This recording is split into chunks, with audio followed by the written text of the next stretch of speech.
In a quiet mountain village, there lived a young weaver named Amara. She had learned the craft from her grandmother, who always said, "Trust the pattern, even when you can't see it yet." Amara dreamed of becoming the best weaver in the land.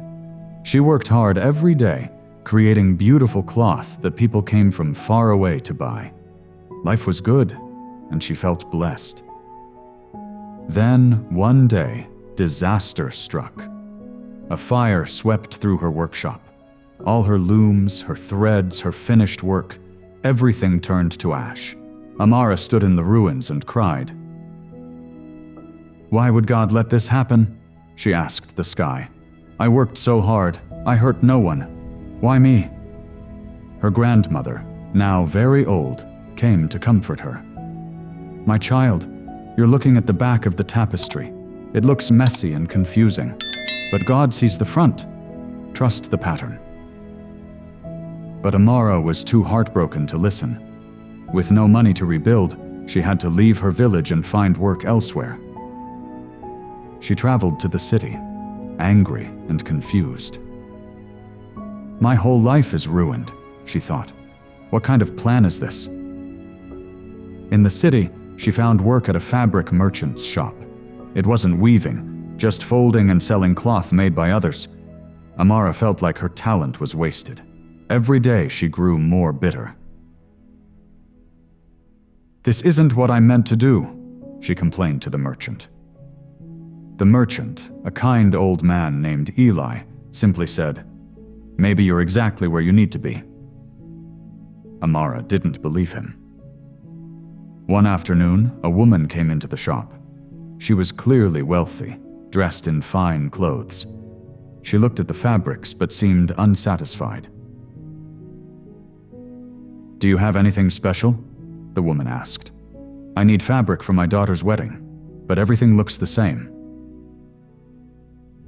Without thinking, Amara described a pattern she'd once created, a design of birds and flowers that seemed to dance across the cloth. Her eyes lit up as she spoke, her hands moving as if weaving the air. The woman watched, fascinated. "Can you make this for me?" I'm not a weaver anymore," Amara said quietly. "But you were," the woman said. "Please, I'll pay anything." Eli, who had been listening, spoke up. "Use my workroom. I have an old loom there." Amara hesitated. She hadn't woven since the fire. It would hurt to remember what she'd lost. But something in her heart stirred, and she agreed. That night, as she worked the loom, tears rolled down her cheeks. But her hands remembered. The rhythm came back, and slowly the pain began to ease. When she finished, the fabric was more beautiful than anything she'd ever made. The woman was overjoyed and paid her generously. "Please," the woman said, "make more. I know many people who would treasure your work." Soon, Amara had more orders than she could handle. Eli offered her a partnership. She would create exclusive designs for his shop. Within a year, her work became famous throughout the region. But that wasn't the full story. One day, a young girl came to the shop with her mother. The girl watched Amara weave with wonder in her eyes. "Can you teach me?" the girl asked shyly. Amara learned that the girl was an orphan, taken in by a kind family, but she had no real skill or trade. She was looking for something to give her life purpose. Amara saw herself in that girl. "Yes," she said, "I'll teach you." As months passed, Amara began teaching several young people from poor families. She gave them a skill, a way to earn a living. She remembered her grandmother's words, "A talent shared is a talent multiplied." One evening, one of her students said, "Teacher, you've changed our lives. We would have nothing without you." Amara felt something shift in her heart. If the fire had never happened, she would still be in her small village, weaving alone.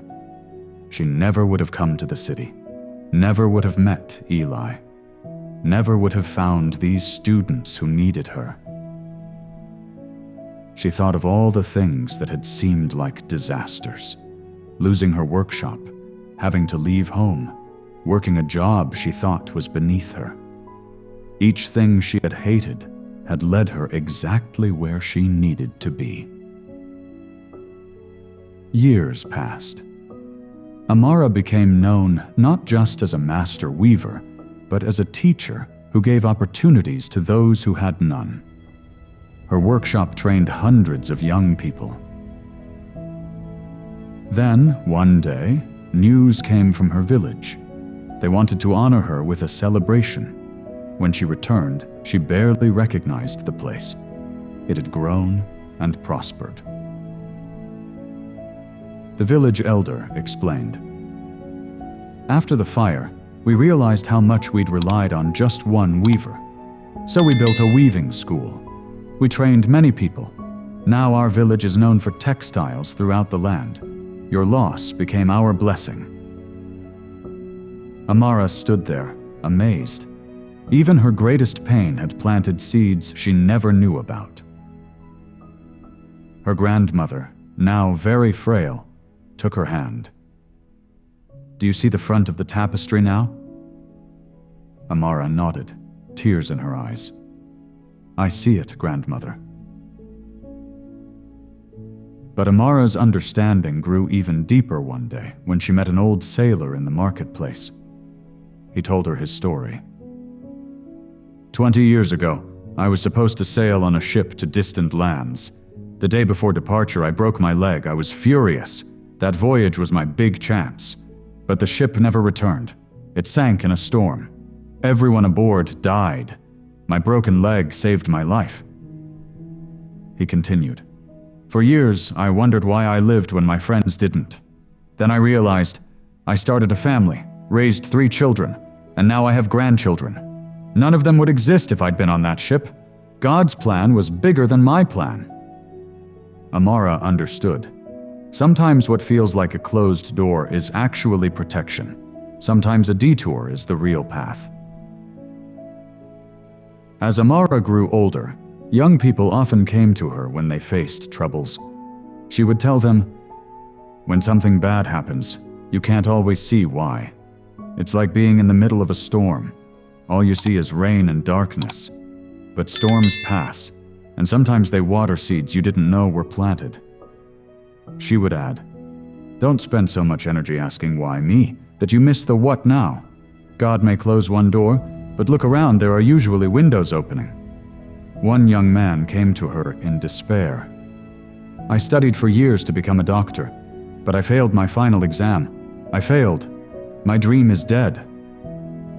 Amara listened, then asked, "Are you sure? Maybe this dream is just delayed, or maybe there's a different way to heal people. Or maybe in the extra year you'll take to try again.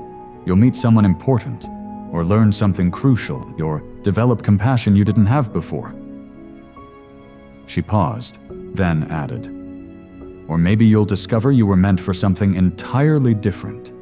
Don't be so attached to your plan that you miss God's plan." The young man did try again. He passed. But during that extra year, he volunteered at a clinic in a poor neighborhood. That experience changed him. When he finally became a doctor, he dedicated his life to serving those who couldn't afford care. "You were right," he told Amara years later. "I needed that failure. It broke my pride and showed me my real purpose." In her final years, Amara created one last tapestry.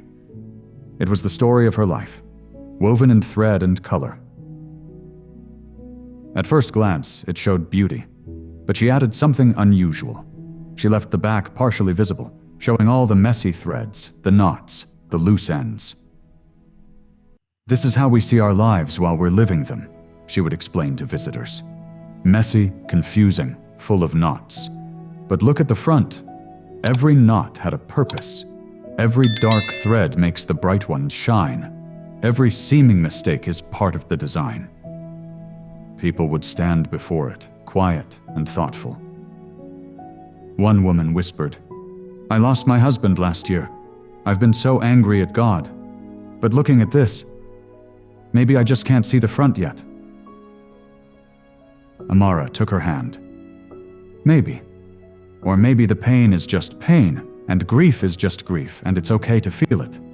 But also know this, even in the darkest threads, you're still part of a beautiful tapestry. Your story isn't over. On her final day, surrounded by students and loved ones, Amara shared her last wisdom. "I don't believe everything happens for a reason. Sometimes bad things just happen. People get sick, accidents occur, hearts break. But I do believe this. God can weave meaning into anything we give Him, even our pain, even our mistakes, even our biggest disasters." She smiled weakly. "The fire didn't happen so I could teach others, but God used the fire to lead me where I could. That's the difference. God doesn't cause every bad thing, but God doesn't waste anything either. So when something goes wrong, you can trust that it's not the end of your story. It's just a difficult chapter. And God, the master weaver, is still at work." Her last words were simple. Trust the pattern, even when you can't see it yet. We see our lives from behind the tapestry, all the messy threads, knots, and loose ends. But God sees the front, where every thread has purpose and beauty. When plans fall apart, when doors close, when life doesn't make sense, trust that you're still part of a greater design. What looks like an ending might be a beginning. What feels like a mistake might be a redirection. Don't doubt the plan just because you can't see the full picture yet. The weaver knows what he's creating,